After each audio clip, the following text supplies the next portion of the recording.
আমাদের চলন বিলে আর কি যখন ধান আর কি পেকে যায় তখন আমাদের আর কি দুর্ভোগের শেষ নাই, বিভিন্ন ধরনের দুর্যোগের মোকাবেলা করতে হয়।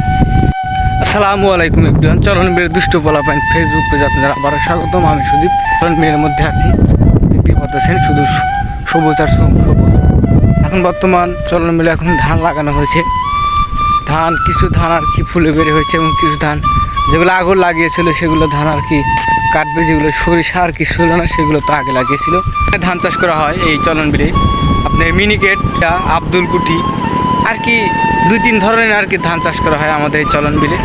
বেশি একটা দুর্ভোগ হলো যখন ধান আর কি পেকে যায়, সেই সময় আর কি ধান কাটবে, সেই সময় আর কি প্রচুর পরিমাণে বৃষ্টিপাত হয়।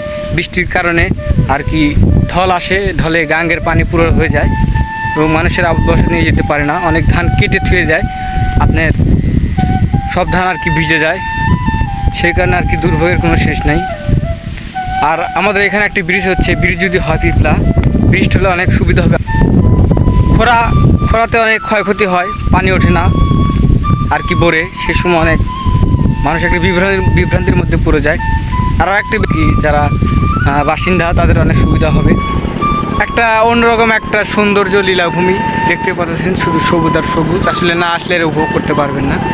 গ্রামগঞ্জে আসলে সৌন্দর্যের কোনো শেষ নাই হয়েছে। এবং আল্লাহর যদি রহমতে আমরা যদি বাসায় নিয়ে যেতে পারি ধানগুলা, তাহলে অনেক আমরা খুশি হব। আল্লাহর কাছে দোয়া করবেন সবাই, আমরা জানি এইগুলো ধানগুলো আর কি বাসায় নিয়ে যেতে পারি। আর আমার পাশে দেখতে পাচ্ছেন, আমার হাতের ডানে দেখতে পাচ্ছেন এটা খাল। এই খাল খনন করে অনেক সমস্যা হচ্ছে আর কি, যাদের ভূমি আর কি এই দেখতে পাচ্ছেন হাতের ডানে, তাদের অনেক সমস্যা হচ্ছে। তাদের তেমনভাবে আবাদ বসে নিয়ে যেতে পারে না, সারসুর যাতায়াত করতে পারে না। এখানে একটা বড় একটা সমস্যা হয়ে দাঁড়িয়েছে। আর কি দুর্ভোগ আর থাকবে না যখন আমাদের এখানে পিপলা আর কি ব্রিজ হয়ে যাবে, ব্রিজের কাছে অনেক দূর হয়ে গেছে। আরেকটি বিষয় হলো বৃষ্টিপাত দরকার, আবার বৃষ্টিপাত না আবার দরকারও না।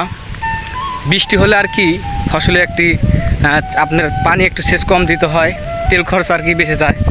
এবং আরেকটা সমস্যা অতিরিক্ত বৃষ্টিপাত। এখন তো বৈশাখ মাসে অনেক ঝড় হয়, ঝড় যদি হয় অনেক ধান আর কি পড়ে যায় আর কি ধানগুলো নষ্ট হয়ে যায়, সেখানে একটা সমস্যা।